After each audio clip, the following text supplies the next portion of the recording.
Hello learners, welcome back to your favourite channel study with Prachi. ये है day 5 of our 60 days English spoken course.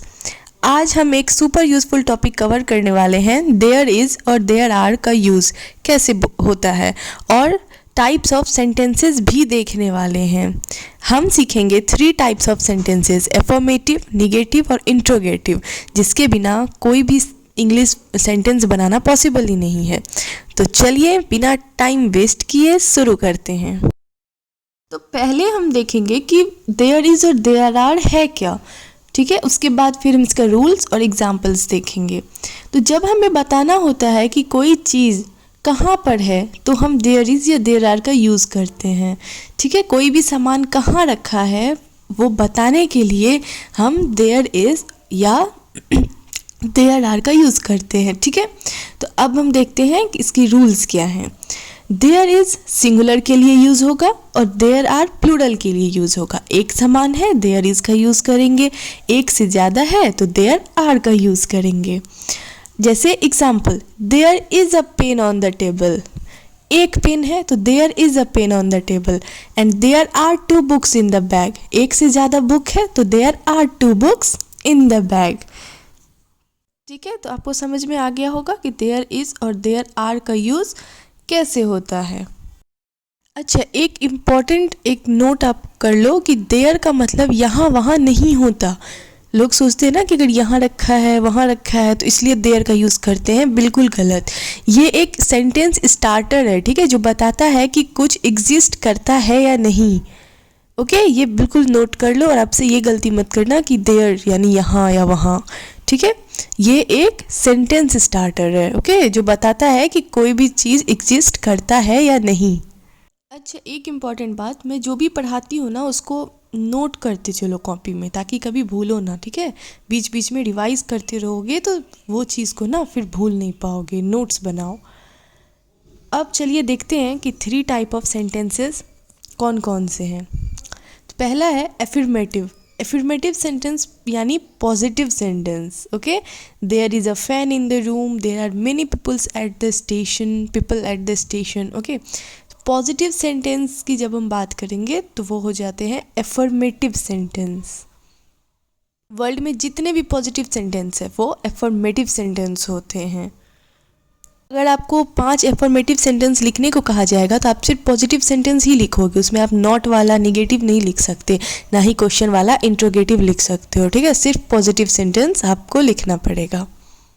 अब देखते हैं कि निगेटिव सेंटेंस क्या होते हैं। नॉट वाले सेंटेंस, जितने भी सेंटेंस में नॉट आ गया ना वो निगेटिव सेंटेंस हो जाता है, ठीक है। There is not any milk in the glass, there are not many student in the class, ठीक है। या अगर आपको इतना बड़ा सेंटेंस नहीं बोलना है तो इसका शॉर्ट फॉर्म्स भी यहाँ मेंशन किया गया है, आप देख सकते हो। शॉर्ट में आप इसको बोल सकते हो, ओके। आगे बढ़ते हैं। अब है इंट्रोगेटिव सेंटेंसेस। इंट्रोगेटिव सेंटेंसेस यानी क्वेश्चन फॉर्म, ठीक है। अगर कोई सेंटेंस ऐसा डिस्क्राइब कर रहा है कि वो किसी से कुछ क्वेश्चन पूछ रहा है, ठीक है, तो उसे हम इंट्रोगेटिव सेंटेंस बोलते हैं। अगर हम किसी से कोई क्वेश्चन पूछते हैं, क्वेश्चन रिलेटेड सेंटेंस जितने भी होते हैं वो इंट्रोगेटिव सेंटेंस कहलाते हैं। Is there any water. अच्छा, अगर यही हम बोलेंगे देयर इज़ एनी वाटर तो वो हो जाएगा आपका affirmative sentence.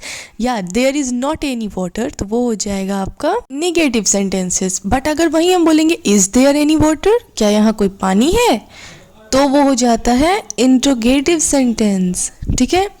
Are there any apples, तो इसका जवाब यस और नो में मिलता है, यस या नो, ठीक है। Yes there is, no there is not, okay. तो आई थिंक कि अब आप तीनों सेंटेंसेस अच्छे से समझ गए हो, एफर्मेटिव, नेगेटिव एंड इंट्रोगेटिव। अब जो है रियल लाइफ एग्जाम्पल देखते हैं इसका, ठीक है। तो एक छोटी सी कहानी सुनते हैं।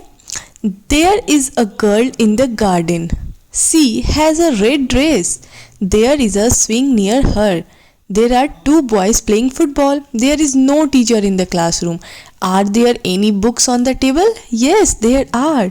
तो इस सेंटेंसेस में अगर आप देखो तो एफर्मेटिव, निगेटिव और इंट्रोगेटिव तीनों सेंटेंस आ गए हैं। सो आपको कैसी लगी स्टोरी? अब आप भी ना मुझे एक ऐसी ही छोटी सी स्टोरी अपने रूम या अपने स्कूल के ऊपर बना के कमेंट में सुनाओ, ठीक है। मैं भी तो देखूं आप कैसी इस रियल लाइफ स्टोरी बनाते हो, ठीक है, जिसमें देयर इज़, देयर आर और पॉजिटिव, निगेटिव और ये इंट्रोगेटिव तीनों सेंटेंसेस का यूज़ हुआ हो। ओके, जल्दी से कमेंट में एक स्टोरी सुनाओ। अच्छा, अब हम कुछ ट्रांसलेशन देख लेते हैं प्रैक्टिस के लिए। आपको इन सेंटेंसेस का प्रैक्टिस मिरर के सामने जाके करना होगा, ठीक है, बिना प्रैक्टिस के और बिना रिवीजन के कुछ नहीं होता। तो अब क्या है, कमरे में एक कुर्सी है, there is a chair in the room, bag में 2 किताबें हैं, there are 2 books in the bag. Table पे कोई पेन नहीं है, there is not any pen on the table. क्या अलमारी में कपड़े हैं? Are there clothes in the cupboard? क्या फ्रिज में दूध है? Is there milk in the fridge? ऊपर वाला हो गया आपका निगेटिव सेंटेंस क्योंकि उसमें नॉट है लगा, और उसके बाद ये दोनों में क्वेश्चन मार्क है, तो ये हो गया इंट्रोगेटिव सेंटेंस। आई थिंक अब आपको क्रिस्टल क्लियर हो गया होगा 3 types of sentences and there is और देयर आर का यूज़। अच्छा, अब ना कुछ रोल प्ले प्रैक्टिस करते हैं। तो एक इंसान किसी से पूछ रहा है, is there any food in the fridge? तो दूसरा जवाब दे रहा है, yes there is some rice. Are there any sweets? No there are not. There is a gift for you. Wow, thank you. चलिए अब कुछ क्विक क्विज करते हैं, ठीक है। इसका आंसर मैं नहीं बताऊंगी, इसका आंसर आपको कमेंट में बताना है। मैं चेक करूंगी कि किसका कितना आंसर सही होता है, किसका दिमाग कितना तेज है, कितना जल्दी मेरे बताए हुए चीज़ को कैच किया आप लोगों ने, ठीक है। There is a book, oh sorry मैंने तो आंसर ही बोल दिया, नहीं, फिर से। There dash a book on the table. आप बताओ इसमें इज़ होगा या आर होगा। There dash 5 dogs in the street. जल्दी कमेंट करो, इज़ होगा या आर होगा। Dash there any sugar in the jar? Is होगा या आर होगा, बताओ। लास्ट क्वेश्चन है, there dash not any water in the बोतल। इज़ होगा या आर होगा। आंसर कमेंट में लिखो और देखो कौन सबसे फास्ट करेक्ट आंसर बताता है।